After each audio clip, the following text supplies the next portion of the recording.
In the second episode of Young Sheldon's 7th season, a crucial aspect of Sheldon's Big Bang Theory persona was revived, providing an excuse for one of his less admirable qualities.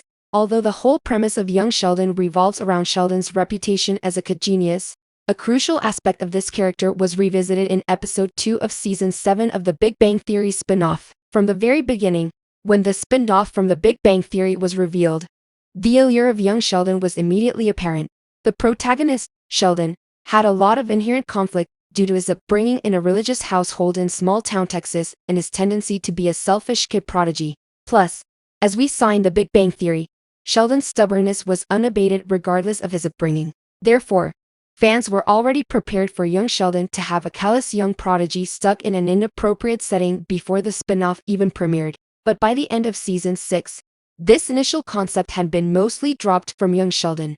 The character's fish-out-of-water state became tiresome after a while, and viewers also took a liking to Sheldon's relatives, leading to increased screen time for them. So, in subsequent seasons of the spin-off, the plot shifted to center on Sheldon's family rather than his battle to fit in. This was further emphasized in season 7. When Sheldon found out he was the slowest student in his new class, it was a major disappointment in session 7, episode 2, a roulette wheel and a piano-playing dog of young Sheldon.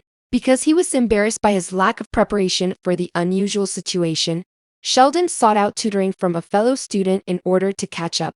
Not only did season 7 of Young Sheldon turn the show's premise on its head by immersing Marion Sheldon's academic environment, but this subplot went even farther by removing Sheldon's prodigy designation. He belongs to a class of geniuses, as pointed out by his lecturer. The show's protagonist, Sheldon, spent a significant portion of the episode mulling over this concept.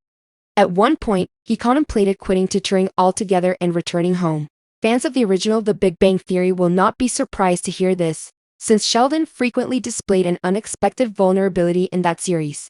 Despite his obstinacy, Sheldon was highly attuned to the criticisms leveled at him for his perceived failures in the workplace and the classroom. When young Sheldon refused to budge from his position, he brought this trait back into the story. This mentality was also reflected in the plot of a supporting character.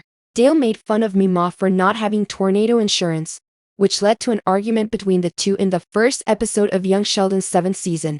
Although Dale's remarks were callous, Mima subsequently confessed that her strong reaction was a result of her embarrassment over the lapse. Since Sheldon's response to the tutoring offer mirrored Mima's wrath at Dale for making fun of her, it's simple to understand where Sheldon acquired his ego. After the season 6 finale and the season 7 opener largely disregarded the show's protagonist, young Sheldon was able to return the attention to him by utilizing the similarities between both subplots.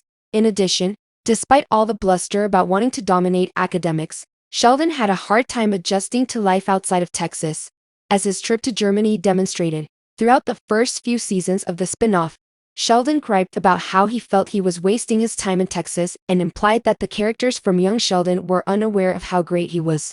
Nevertheless, Sheldon promptly requested his mother's permission to return to his homeland early in a roulette wheel and a piano-playing dog due to his aversion to challenges. In related plot points, The Big Bang Theory examined Sheldon's frailty. Both The Romance Resonance, Season 7, Episode 6, and The Bat Jar Conjecture, Season 1, Episode 13. See Sheldon making huge mistakes from which he nearly never recovered. This comes as a surprise to young Sheldon since he finally gave in to his tutor and started listening instead of stubbornly claiming he was right. Instead than being humbled by the event, Sheldon was persuaded that he was already a sufficiently modest genius after this one-off learning lesson. Because Sheldon believed he had already humbled himself in young Sheldon, this explained why he couldn't seem to learn anything from the Big Bang Theory.